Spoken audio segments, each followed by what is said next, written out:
أول شي السلام عليكم.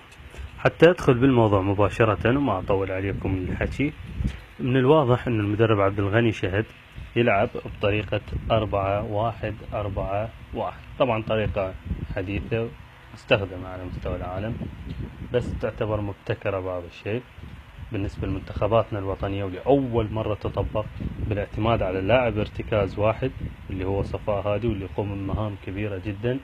وطبعا بالمناسبة صفاء تتوفر به كل المواصفات للعب بهذا المركز، لأنه أمجد عطوان وبشار رسن يميلون للتقدم للأمام لإسناد حسين علي ومازن فياض، ومن الخلف إسناد الأيمن حسين اللي هو يلعب وحده بالأمام، اللي هو مهاجم كلاسيكي داخل الصندوق.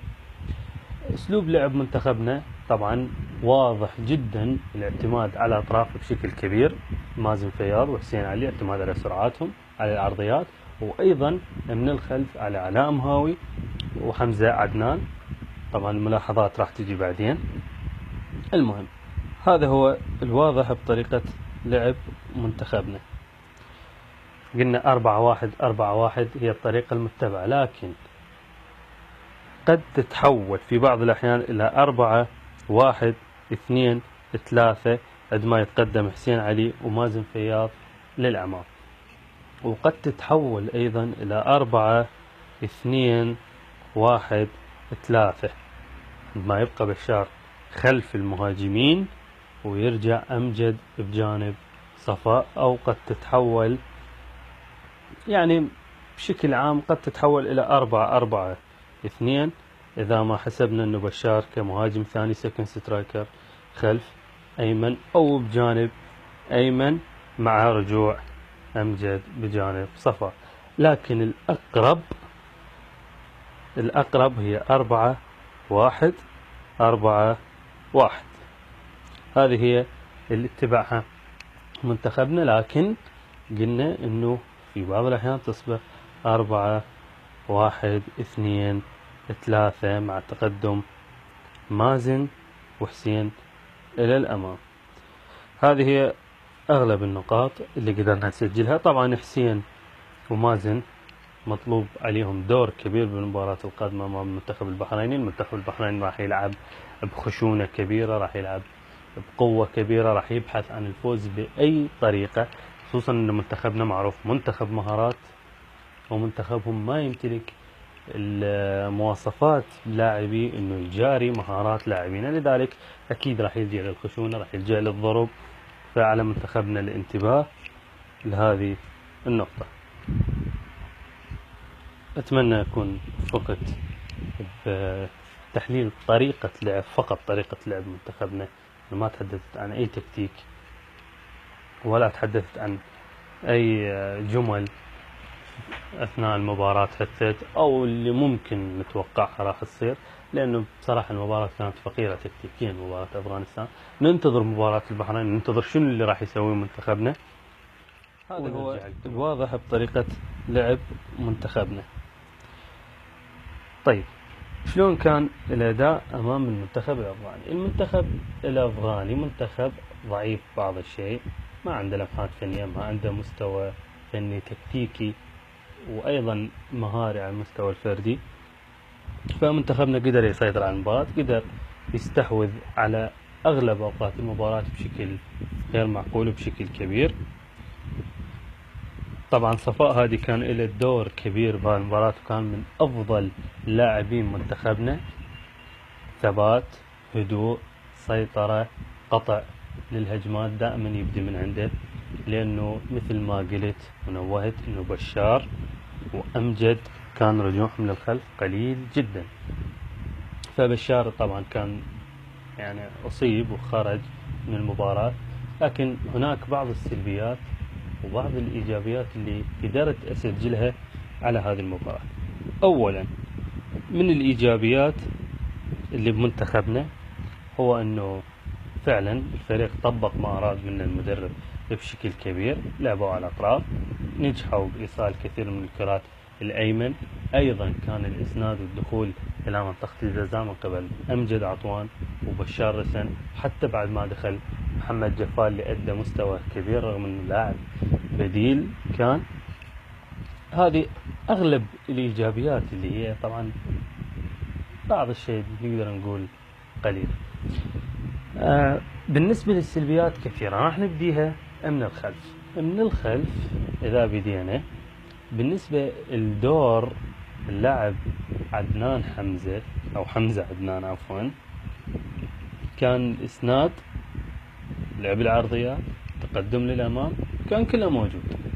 لكن العرضيات اللي لعبت من حمزة كانت ضعيفة وخاطئة بالمجمل، إلا عدا عرضية واحدة كانت في الدقيقة 11 من عمر المباراة. لكن حتى ما نظلم اللاعب، قبلها بدقيقتين فقط، في الدقيقة 9 لاعب أصيب. واللي يقدر يراجع شريط المباراة، طبعا أنا ما قدرت أنزل اللقطة، اللي يقدر يراجع شريط المباراة راح يلقى أنه اللاعب حمزة عدنان قام بعملية انزلاق، على أثرها أصيب إصابة أتوقع بالفخذ، يعني لأن كان لازم رجله اليسار. فبعدها أخطأ في كل العرضيات اللي لعبها. تحسب لعبد الغني شهد، تحسب له بشكل كبير، رغم أنه كان متقدم ب5 أهداف، رغم أنه مسيطر على المباراة، رغم أنه فريقه يلعب ومعدي، لكن حس بالخلل وعرف الخلل وشخصه وأخرج حمزة وأدخل إلى البديل. طبعا البديل ما كان بالمستوى الصراحة يعني، لكن تحسب لعبد الغني شهد أنه انتبه لهذا الخطأ. من الأخطاء أيضا السلبيات اللي كانت موجودة هو إصرار اللاعب حسين علي، اللي هو لاعب متميز وله مستقبل كبير، إصرار على المراوغة، إصرار على الدخول، إصرار على التسجيل. يعني تحس اللاعب أنه يريد يسجل هدف بأي طريقة. هذه واحدة من الأخطاء.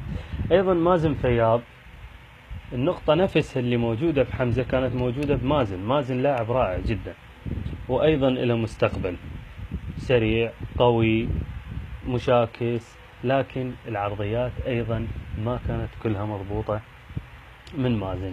طبعا أعود لحسين علي. حسين علي تحسب لأنه صنع فرص محققة للتسجيل، فعلا قدر المنتخب يسجل من عرضياته ومن كراته. نرجع إلى بشار وأيمن.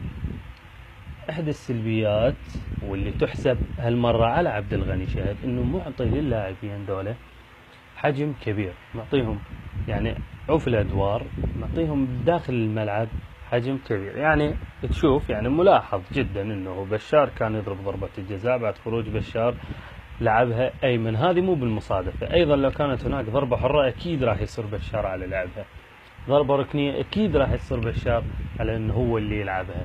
كذلك ضربة الجزاء والضربة الحرة اللي ممكن يلعبها أيمن أيضا راح يصير ويعاند أنه هو يلعب الكرة. تحس يتعاملون ويا بقية اللاعبين بتسلط وفوقية. هذه نقطة سلبية تسجل على عبد الغني شهد، يجب أنه ينتبه لها، يجب أنه يعامل جميع اللاعبين سواسية. يعني حتى نذكرها بأنهم أيمن وبشار هم ليسوا أفضل من بقية اللاعبين، بالعكس هناك لاعبين مميزين أكثر. حتى ما نفرق بين لاعب ولاعب، هم الجميع مميزين، لكن بشار وأيمن هم ليسوا أفضل من البقية بكثير. هذه نقطة. النقطة الأخرى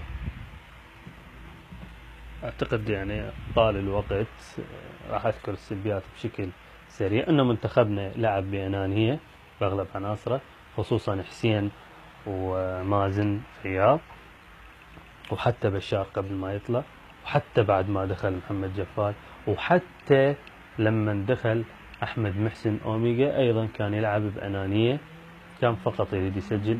أغلب البدلاء لما دخلوا كانت رغبتهم التسجيل، نجح بذلك محمد جفال، فشل أحمد محسن، واللاعب علي كاظم الرجل هو مدافع. علاء مهاوي أيضا كان يصعد للأمام كثيرا رغبة بالتسجيل وليس رغبة بالإسناد، وهذا خطأ كبير. يجب أن اللاعب يلعب للمجموعة وليس للفرد. هذه أغلب النقاط اللي على عبد الغني شهد أنه ينتبه لها ويسجل.